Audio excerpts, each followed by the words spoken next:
¿Se ha puesto a pensar en el recorrido del agua que usted consume, desde las montañas hasta el vaso que tomamos? Detrás de cada sorbo de agua hay un largo viaje que comienza en las lluvias, en los glaciares y en las montañas. Atraviesa ríos, lagunas, cuencas, pasa por comunidades que la cuidan y finalmente llega a nuestros hogares. Sin embargo, muchas veces olvidamos que ese camino es frágil y que depende de ecosistemas sanos, de una gestión responsable y de decisiones que tomamos como sociedad. A pocos días del Día Mundial del Agua, queremos mirar más allá del caño de nuestras casas y entender qué está pasando con este recurso vital. Para ello, tenemos el agrado de presentarles a Fanel Victoria Guevara Guillén, antropóloga social y especialista con más de 35 años de experiencia trabajando con comunidades andinas y amazónicas en la gestión del agua, la resolución de conflictos por su uso y la protección de las cuencas. Con ella hablaremos sobre el recorrido del agua, la importancia de cuidar las cuencas y por qué prácticas como el sembrado y cosecha de agua pueden ser clave para nuestro futuro. Bienvenida. Muchas gracias por estar con nosotros. Un honor y un gusto poder estar en esta emisora y poder aportar con algún granito de arena. Hablando del agua. Claro que sí, vamos a empezar por lo cotidiano, el agua en la vida diaria. Cuando abrimos el caño en la casa, pocas veces pensamos de dónde viene ese agua. ¿Podría explicarnos de manera sencilla de dónde proviene el agua que consumimos en ciudades como Lima? Sí. Es importante y a veces no se entiende el ciclo completo, ¿no? Muchas veces cuando se les pregunta ¿de dónde viene el agua? Dicen del caño. Pero el agua no solo viene de la cuenca. La única fábrica que hay del agua en el mundo es la lluvia. Y la lluvia se produce precisamente por la evaporación de las, digamos, de las aguas del mar. Entonces nosotros tenemos los vientos alisios que traen todo el agua evaporada del Atlántico y que se, digamos, guardan y que caen bajo lluvia en la selva y luego suben a la montaña en un segundo periodo. Y tenemos también los vientos alisios que vienen del Pacífico y también recogen, ¿no? Digamos, este vapor de agua, esta evapotranspiración, y que suben a las montañas. Y las montañas, antes nevadas, ahora con menos nieve, eran los almacenes de esa agua que se recoge. Y el colchón de agua es la Amazonía. Entonces, esos son los almacenes de agua que tenemos y eso es lo que produce la lluvia, que es la única fábrica de agua. Siempre se ha dicho que es un recurso infinito. ¿Por qué ahora estamos hablando de crisis? Porque estamos viviendo una situación de cambio climático, en primer lugar. En segundo lugar, o sea, hace que el clima sea más caliente, entonces los nevados no sean los almacenes que hubiéramos esperado, sino que más bien se están derritiendo por el calentamiento global, ¿verdad? Y también están las prácticas humanas, que no solo ha crecido la humanidad, sino que también tiene prácticas negativas en el uso de este recurso. Por ejemplo, ¿cuáles son esas prácticas negativas? Por ejemplo, negativas? La contaminación del agua. Es cuando el agua deja de ser la cantidad suficiente, porque hay una cantidad de agua que ya no se puede usar por contaminación. El agua desperdiciada, que digamos se utiliza mal, por ejemplo, el hecho de lavar carros con agua potable, el hecho de regar jardines o regar pistas con agua que es de uso humano. El desperdicio, el mal uso, o sea, el uso excesivo en cosas que no deberían darse. Por ejemplo, si estamos hablando de escasez de agua, que es la que tenemos precisamente ya, y se está hablando de crisis y hasta de bancarrota del agua, ocurre que hay personas que teniendo la obligación de bañarse en 5 minutos, lo hacen en cuarto de hora, media hora, se recrean, se bañan 3, 5 veces, desperdiciando el agua. Ese es un mal uso del agua. Por eso se habla incluso de cultura del agua. Entonces, cuando hablamos de la cultura del agua, necesitamos entender que el agua, primero hay que cuidarla y preservarla. significa que primero tenemos que cuidar el ciclo, o sea, tenemos que cuidar la Amazonía y no podemos seguir permitiendo que se devaste, se está devastando, o sea, bajo la minería informal, bajo la pesca ilegal, bajo la explotación de los bosques de manera con tala, no solo ilegal, sino incluso legal, y bajo el criterio de que las ganancias son más importantes que la vida. Hemos tenido, por ejemplo, el anteaño pasado, un incendio de 64.000 hectáreas de manera consciente, cómplice con el propio Estado, que ha generado tierras de cultivo y tierras de crianza de ganado para el comercio con China. Entonces, se está devastando el bosque. El día que no tengamos bosque no vamos a tener agua. O sea, no es solamente que para los amazónicos va a ser la desgracia, también para todo el Perú y para América Latina y para el mundo, porque la Amazonía es el pulmón del mundo, ¿no?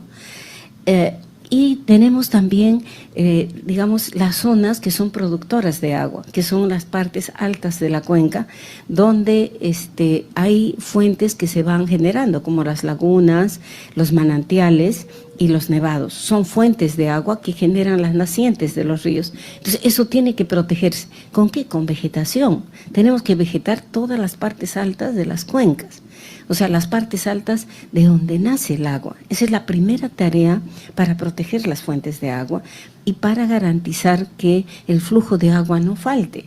Pero aparte de eso hay que hacer algunas prácticas que se llaman precisamente afianzamiento hídrico. O sea, no es solo una práctica de siembra, como se llama, ¿no? De siembra de agua, porque cuando por primera vez un colega habló de la siembra de agua, dijeron, ¿qué está hablando? Está hablando de siembra y cosecha de agua. Es que sí hay siembra de agua cuando, por ejemplo, se recoge el agua de lluvia y se canaliza para que mediante la montaña baje y en 3 meses tengamos manantiales abajo, o para que se reserve en ciertas partes y pueda bajar durante el año. No solo mediante cochas, sino hay otras prácticas que también ayudan a esta acumulación de agua en las partes altas, que permite que las partes medias y las partes bajas tengan un abastecimiento. Entonces, primero es cuidado. Por ejemplo, Lima, que es una población que tiene más de 13 millones de habitantes, tiene en riesgo sus fuentes de agua. O sea, hemos conocido que, por ejemplo, al lado del túnel trasandino, donde se acumulan digamos, los grandes reservorios de agua para el agua potable de Lima, ha instalado una minera que se llamaba Ariana, ahora tiene otro nombre, que incluso se ha iniciado una acción judicial para impedir que se instale ahí. Ya está instalada y está esperando una sentencia final, pero el riesgo de que ese ducto sea como ahora el ducto de Camisea, que está hecho de un material tan fuerte, tan sólido, que se supone era, ¿no?, que no tenía ningún problema. Imagínense lo que nos está causando. Imagínense con el ducto de Lima. El país. Pero claro, y con un ducto en Lima que se contamine, porque ahí cerca están los relaves mineros, o sea, lo que sería, ¿no? O sea, no sería una pandemia, sería una muerte masiva por falta de agua o por agua contaminada. O por los relaves también que hay cerca del río Rímac, en Tamborá, que en otros sitios que generan riesgos de contaminación, que se habla de un sismo nomás de 7 grados podría generar la contaminación del agua del río Rímac. Y el río Rímac es el principal aportante para el consumo de agua potable en Lima. Entonces, y las otras cuencas, ¿no? Entonces, la primera tarea de los ciudadanos es tener un uso cuidadoso del agua. Y uso cuidadoso quiere decir un uso ahorrativo. Por ejemplo, yo no voy a estar, por decirte, lavando a cada rato las cosas, no voy a estarme bañando todos los ratos, voy a cuidar que el agua para el jardín, por ejemplo, sea un agua reusada, voy a usar lo que solo necesito, ¿no?, para cada cosa, voy a lavarme la boca con un vaso, o sea, voy a generar criterios de ahorro del agua. Y eso no se enseña en el colegio, no hay una cultura. Todavía no. Bueno, la Autoridad Nacional del Agua hace campañas en colegios, pero no es masivo, no es general, ¿no?, donde se genera precisamente enseñanza sobre estos temas. Otra parte de la cultura del agua es el cuidado justamente de las partes altas de las cuencas, que nosotros que somos ciudadanos aquí, que creemos que el agua viene del caño, tenemos que ir a ver a ver cómo podemos contribuir en las partes altas, ¿Y con de qué manera forestación, se claro, puede? generando campañas de forestación. ¿Cuál debería ser el apoyo, cuál debería ser la política pública que se adopte para que se proteja el agua en el país?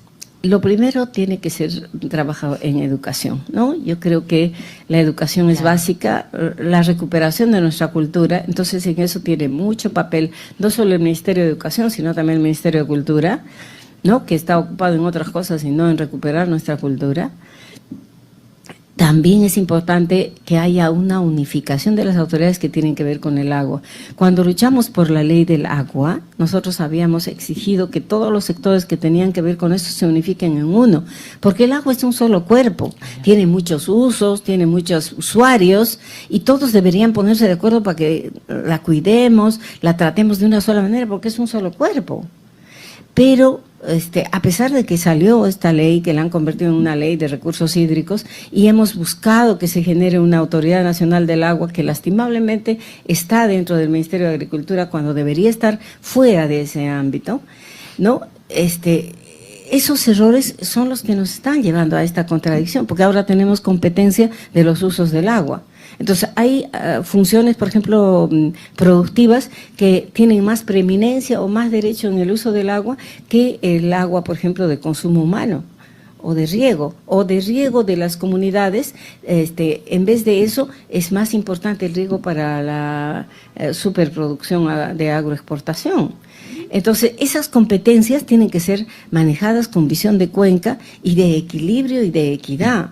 No puede ser que solo los que producen harta plata tengan derecho a tener más agua, ¿no? Sino que debe ser equitativo su uso y todos debemos tener el derecho humano al agua garantizado. Y en el Perú tenemos casi 30% de la población que no tiene garantizado este derecho humano. Derechos tan básicos como el agua que no están garantizados. Ciertamente. Y hoy hemos recordado juntas algo esencial.